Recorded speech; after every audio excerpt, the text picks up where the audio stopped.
ragaa akka ragaatitti afaan Amaariffaatiin kan amma ibsa ba'ee jechuudha. poolisiin akkasitti afachu me laali galgala innaa haasaasani waa'ee maaliit irratti waa'ee lolaat irratti haasaammoo naguma wal gaafatanii akkuma maatiitti waliin haasaammoo akkamitti waliin haasaan Andu'aalem Gosaa fi haati Qananiinis akkamitti haasofsiiste haati jechoota isaa fayyadamanii osoo hin taane waan akkuma maatiitti waliin haasaammoo akka lolli isaan jidduu jiru wayiitti haasaan.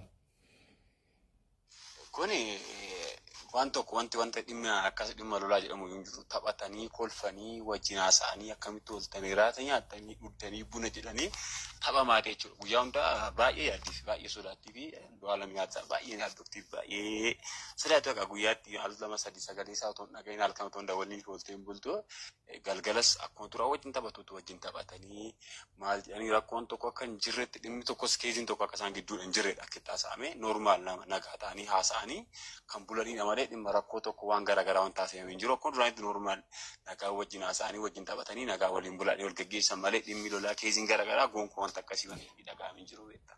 Qananiinis nama lubbuudhaan dabarte kunis akkasumatti waanuma nagaa waliin haasa'anii. Nagaa normaal nama sadii mana keessa yeroo obboleettiin Andu'aalem Gosaas hin jirti. Okay, amma bakka lubbuun ishiitti darbe jedhamu kuni mana jireenya isaanii keessatti moo eessatti? Mana jireenya isaanii keessa jiraatan fooqii 5 afaara kireeffataniiti waan ta'eef achirraa nama kana baatee gad of lakkisteedha kan dhageenye akka achi kan nutti himametti jechuudha.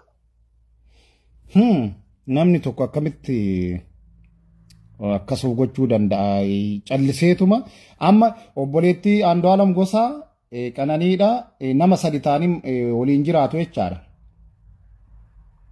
Isheen hojii hojjettes badhaasoo jiraachuu baatte kalee galgala kan jiran garuu akkasittidha. Amma kan du'ee kun amma kan kanaa qabatama kana waan hin jedhu hin beeku wanta dhaga'e kan hin beeku. Harmeen isaa hoo amma eessa jiru akkamitti jiru? Harmeen isaanii namaan qabamanii deemaniiru garuma Finfinnee deemteerti gara hospitaalaa imalteerti isheenis.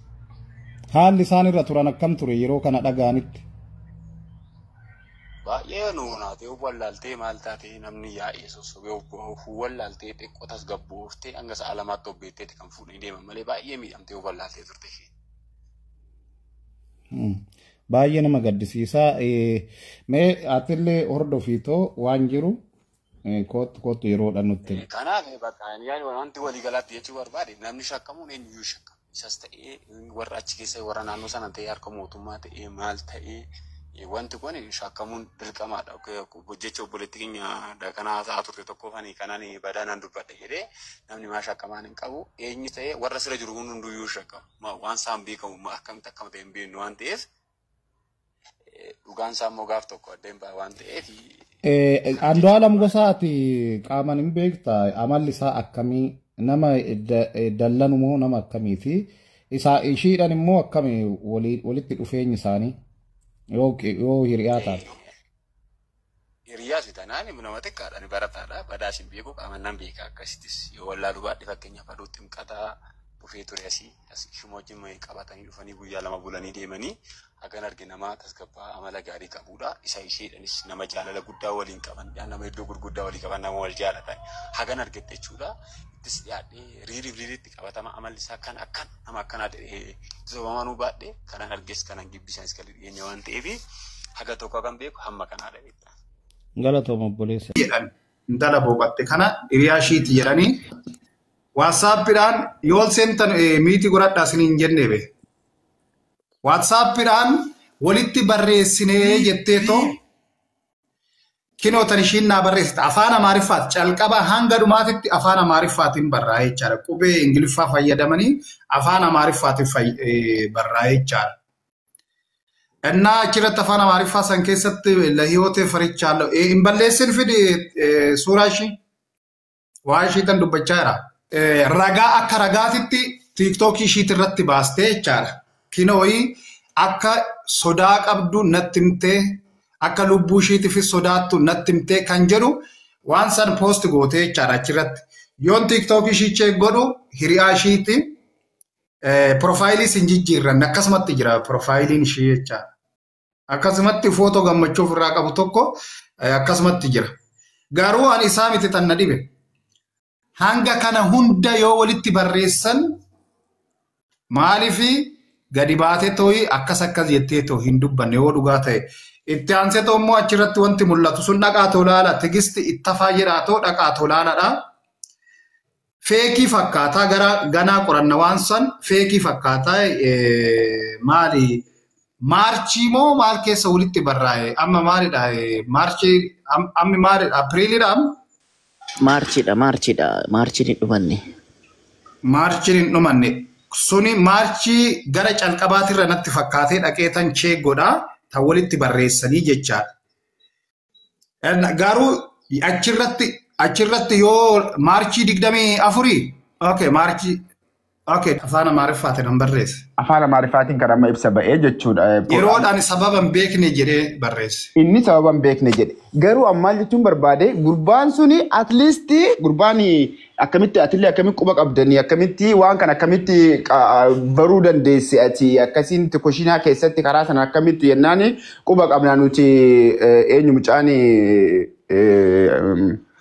mucaani intini kun egaa kan mucaa Ameerikaa jiraatu kana ka Kaayiroo ture kan industirii muuziqaa qabu kun isaa wajjiniin kontaaktii gooneetu arganne maatiidhuma keessaa akkasii jedhee haasa'aa ture gurbaan suni. Jes mucaanti suni waan baay'ee haasa'eera. Mucaan akka kireezii sii godha maal jechuun sun badaadha. Sun sirrii miti. Garuu dhugaadhumatti jalqaba irratti akka dhugaa karaa akka koshinaa keessa akka gadoof darbitee wanti inni haasa'e sun waan poolis nama baase wajjiniin tokko ta'eera jechuudha. Okay? Koshinaan karaa kichinaa keessaanii karaan maskootiin ni jira eeyyan amma kiyyayyuu akkasi baay'ee wajji galee kiyyayyuu koshinaanii fi maskootiin nan beeka. Eeyyan atuun beekta waan ta'eef jechuudha. Kanaaf mucaa sana boodarrallee ta'u seensisi birraa wajjin jechuudha. Birraa gammadii wajjin bilbilee jedheen yaadattaniite birraa gammadii fa'aa taaneetu waan kana cheeggoonee jedhe gurbaan dubbate sun jechuudha. An gurbaa maqaa isaa siifin kenna yookaan viidiyoo irratti barbaade viidiyoo irra waraabeera. WhatsApp irratti naa barreessi. Ilaala mucaa sana jechuudha. So wantoota akkasiitis warra sana keessumaayyuu immoo wanti asirratti ati warra waan haarawaa qabu qofa keessumaa warra biyya keessa jiranuu awwaalchisi maal akka fakkaatu atlistarii innillee irratti argame immoo kana warra biyya keessaa waanuma haaraa irratti intini godhi dhibbuma akkasiiuma galatooma akkanuma jechuu barbaada hojii seena galatoomii gada ulfaadhu waan godhaa jirtuuf. Okay, galatoom Zaak. Ani akka nama tokkootitti mootummaan dhugaa jirtu gadi baasuu qaba yoo mucaanis akkas godhe yoo fiishiittifis akkas of goote. Garuu waan baay'ee sagalee baay'een keessan naaf ergame akkas taate waan adda addaa akkasiidha akkana kan jedhu waan adda addaa keessan naaf ergan. Ani immoo waan namni tokko natti mi osoo hin taane wanta sallaalee dhugaadha moo dhugaa miti wanta ittiin mirkaneeffadhutu jira. Viidiyoo ishii dheengadda gadi dhiiste viidiyoo sun tan waraabame baatii 2 dura. Akkamitti argattee maalidhaa barbaadan keessan kotta sinittan agarsiisa.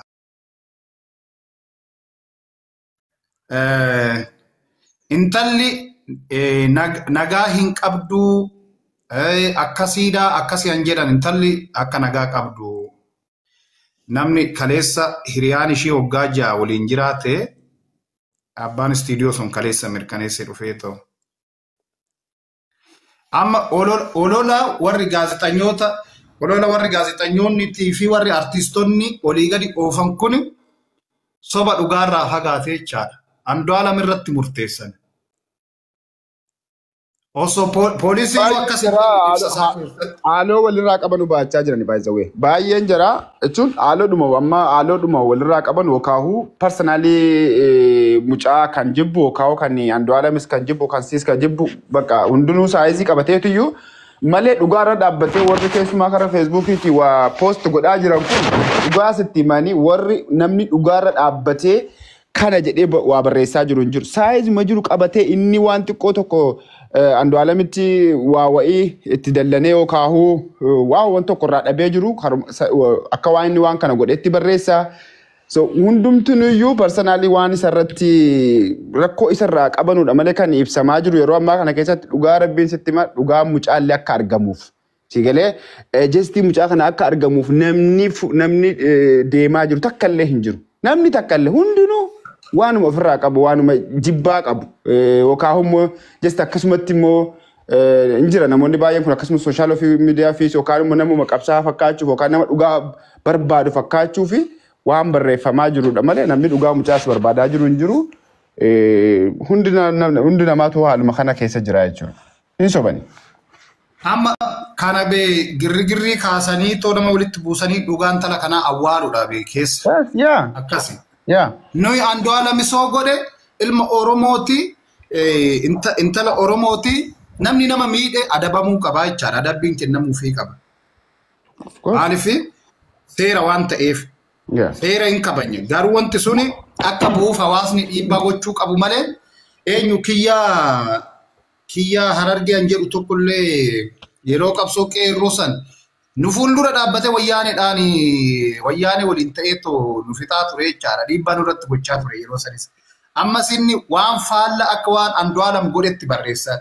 Nama aangoo qabu innillee Masarat Dhaabaa akkas Aleeksi Taayyee waan inni barreesse dhaqiitoo dubbise. Maal jedhee barreesse beekamtiin Andu'aalem Gosaa akkasumatti itti fufu barbaadanii dhugaa intalaa awwaaluuf deemtuu kan jedhudha. Inni illee irratti murteessee jira. Eenyutu dhugaa intalaa awwaala? Eenyutu beekamuu baate